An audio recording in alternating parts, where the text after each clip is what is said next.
Hi, this is Stephen McLean of the Finance Leader Podcast. This is bonus episode number 55. This week I'm asking you about your thoughts on leadership. What does it mean to be a leader? How do you know if you are leading correctly? Leadership is hard sometimes. It takes practice and sometimes failure to get it right. With leadership, always begin with yourself. Are you setting the right example for others to follow? Will others willingly follow you, especially in a crisis or a tough situation? When something goes wrong, what are your first actions? A leader is one who motivates others to perform at their best. The great leaders focus on making everyone around them better and helping to make the organization better overall.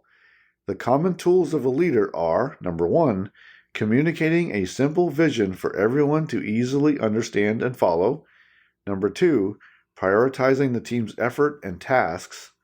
Number three, clearing away any obstacles that your team may be facing and deconflicting requirements and guidance.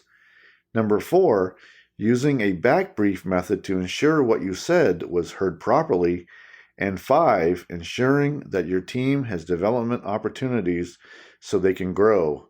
Always remember to be self-aware and to check your own personal bias so that you lead with fairness and integrity. These are only a few of the tools that the dedicated leader will use to help their team members to succeed every day. There is much to learn. I love leadership. I believe that learning leadership and becoming a leader will make a difference for you personally and in your career. We are expected to be technical experts in our fields, but I will always challenge you to become a leader so you make a positive difference in everything you do. Commit to becoming a leader today. This week, I want to share episode 96, Leading in a Challenging Environment. When things are going well, it's easier to lead, but when the business environment changes, it requires a more leadership emphasis from you. Also, don't forget to check out Finance Leader Academy. I offer a course called Advance Your Career. I added a link in the show notes so you can preview this course. Season 14 will debut on April 18th. Please enjoy this encore episode, episode 96, Leading in a Challenging Environment. Thank you.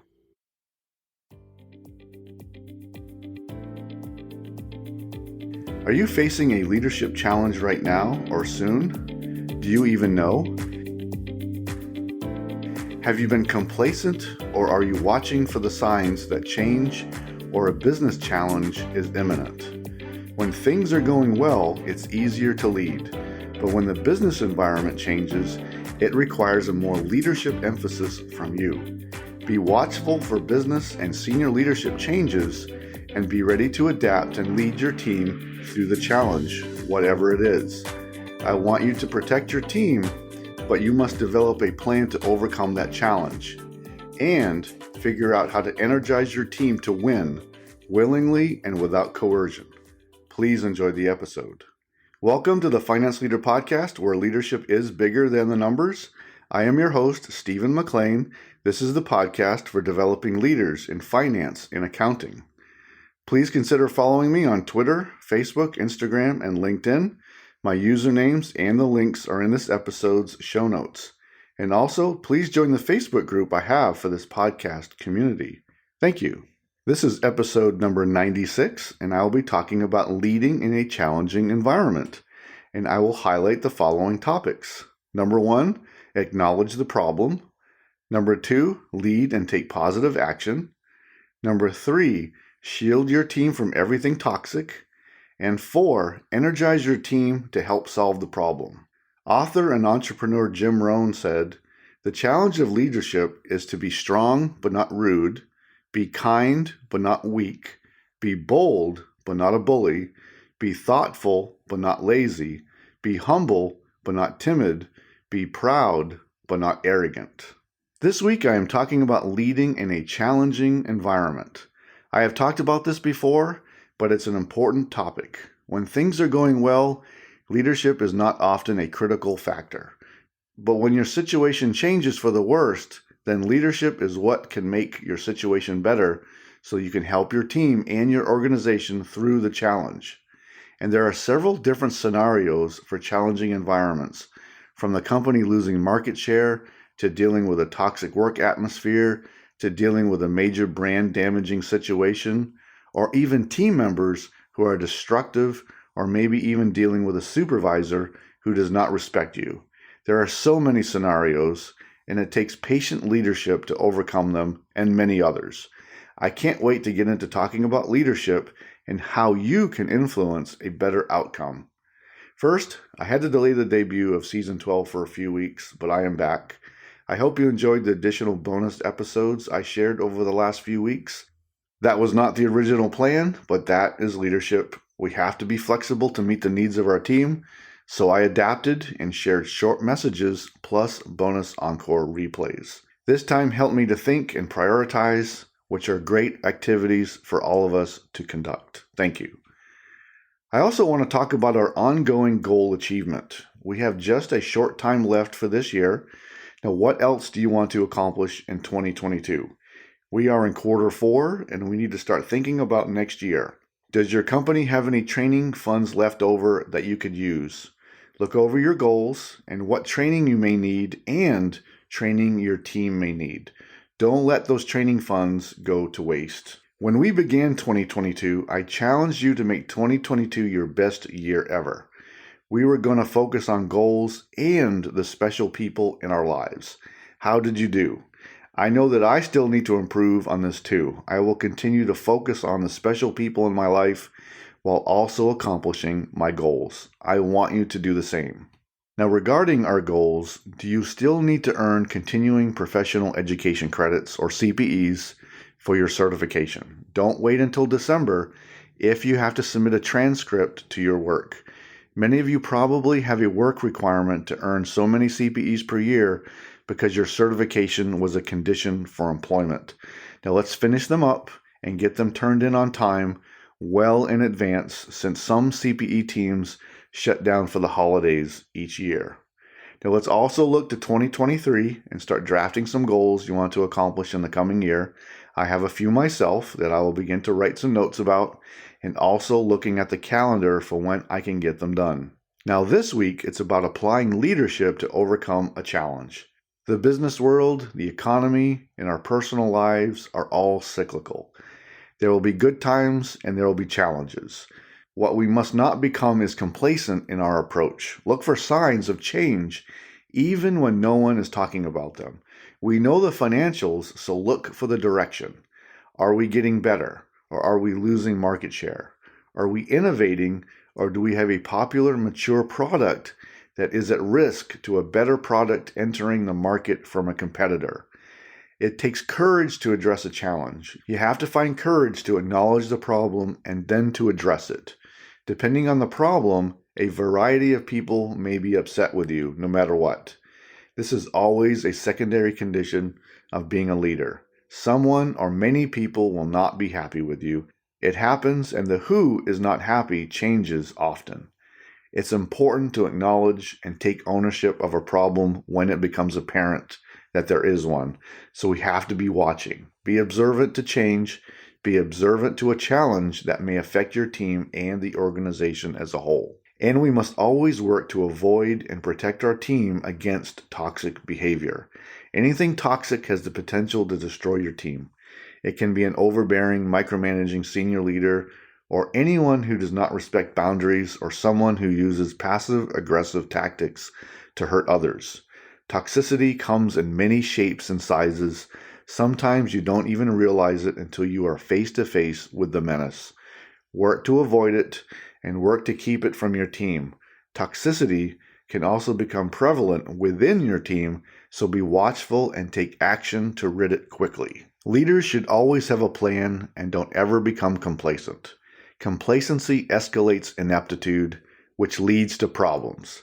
These problems can get out of hand when you don't address them. When we take action to avoid complacency, we can improve our chance to avoid problems within the scope of our work and our responsibilities.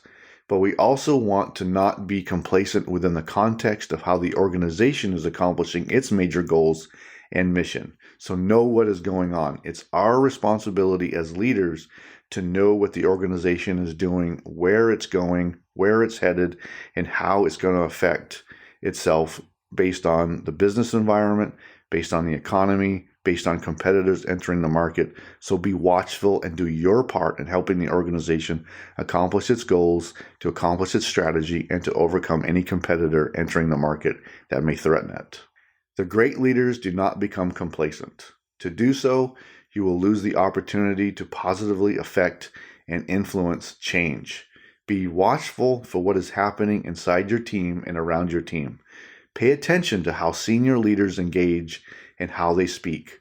Watch for changing vocabulary or a change in attitude and take action. Now let's talk about using leadership during a challenge. Number 1, acknowledge the problem. Avoid complacency at all times. Be watchful for changes.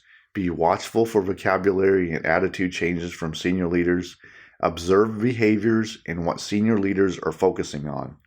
What I'm asking you to do is watch for the signs of change and future challenges. We need to do our part in looking at the numbers, looking at the market, observing the economy so that we can be ready.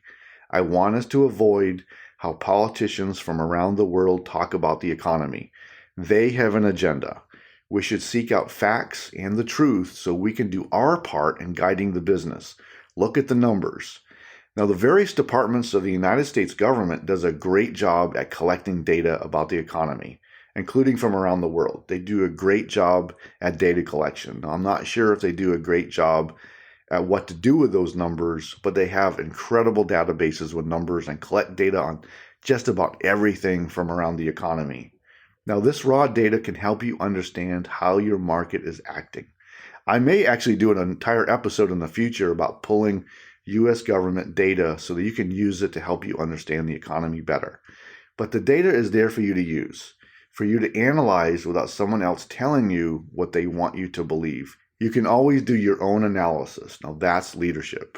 Number 2, lead and take positive action. When faced with a problem, I want you to take action. Be a leader, which means owning the problem. Do the analysis. Formulate a plan. Communicate and positively influence to the outcome that is best for the team and for the organization. Now, this may require having constant and consistent discussions that convinces people to willingly change. It's not about coercion. It's about being a leader and setting the example. It's about communicating a vision of where you want to go and then leading them there. It's about developing a plan, prioritizing your actions, communicating those actions, and then holding your team accountable and setting your team up for success, helping them accomplishing their goals.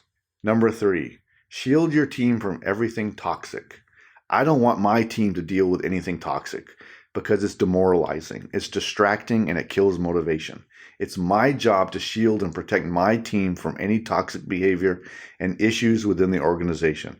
And this includes me not being toxic too. This is where self-awareness comes into play. Remember to set boundaries so your team can avoid any potential toxicity. Deal with the outrageous things yourself so your team can focus on what's important. So they can focus on their tasks and projects and not be drawn into anything that will distract them or affect their work-life balance. Do this to the best of your ability. You may not be perfect, but any effort to protect your team will offer some relief and help them focus on their goals and their tasks, their projects that they are working on every day for the team and for the organization. Number 4, energize your team to help solve the problem. As leaders, we want to get the best from our team. We can do that while holding them accountable at the same time. It's about how you speak to people and how you treat them. It's okay to do a gut check or an azimuth check or an accountability check, so to speak, on how we are performing. Communicate where you want your team to go and be motivating and not demoralizing. Show appreciation for your team. Always set a great example in behavior and respecting others. Treat others with dignity and show appreciation. Tell your team when they're doing things great, but when you hold them accountable, you can do it without being demoralizing and without talking down to people. You can do it at the same time while lifting them up. If someone has an issue with their performance, you can outline the issue and then you can lift them up at the same time and not really look at them in a demeaning manner. Create the conditions to win by prioritizing and helping your team to avoid distractions. Always look for ways to help your team succeed.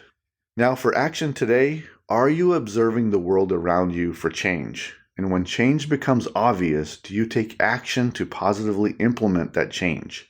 Challenges will come and go, and it's up to us to develop a plan to lead our team through every challenge and every problem. Now, here are just a few steps to follow. First one is watch for change. What are people saying? How is the business doing? What are the numbers saying? Then I want you to know what to look for so you can see a challenge or a problem coming. Do your own analysis and watch for any bias that you may have. This is where self-awareness comes into play. When you're doing your analysis, what kind of bias do you bring into that analysis? Be self-aware. I've talked about bias and self-awareness before. When we're looking at numbers or we're looking at a situation, what lens are we looking through? What are we using to filter information out or in? And making sure you check that bias. Know what you're using for bias so you can eliminate it from your analysis. Then I want you to formulate a plan. Then implement your plan. Communicate consistently and constantly with your team and hold them accountable. And finally, evaluate and make corrections as necessary. I want you to lead so you can face challenges as they come. Now, if you have not already, I want to invite you to download a leadership guide for finance and accounting leaders. You can go to financeleaderacademy.com and select free leadership guide on the main menu. It's free, and it may give you a few ideas for your own leadership development. Today, I talked about being a leader in a challenging environment, and I highlighted the following points. Number 1, acknowledge the problem. Number 2, lead and take positive action. Number 3, shield your team from everything toxic. And 4, energize your team to help solve the problem. The great leaders rise during tough times. They display courage as they work to make their teams better and work to have a consistent output. Leaders prioritize and communicate constantly with their teams, with their peers, and with senior leaders. I encourage you to pay attention to how senior leaders speak and the overall nature of the business environment and the economy so you are ready to lead. You are ready to plan for what it will take to have your team do their part, and you are ready to advise senior leaders. Challenges are great opportunities to show your leadership abilities. Grasp that opportunity when it comes. One more reminder, look at your goal achievement for this year, start looking to 2023 for what you want to get done, and I want you to finish up those CPEs for your certification so you can turn them in on time and you're not rushing at the end, so have a plan. Next week, I will be talking about a few productivity tips you can use to make your day a little easier. I hope you enjoyed the Finance Leader Podcast. I am dedicated to helping you grow your leadership skills, to change your mindset, and to clarify your goals so you can advance your career. You can find this episode wherever you listen to podcasts. If this episode helped you today, please share and leave a quick review so that others may find the podcast. Until next time, you can check out more resources at financeleaderacademy.com and sign up for my weekly updates so you don't miss an episode of the podcast. And now, go lead your team, and I'll see you next time. Thank you.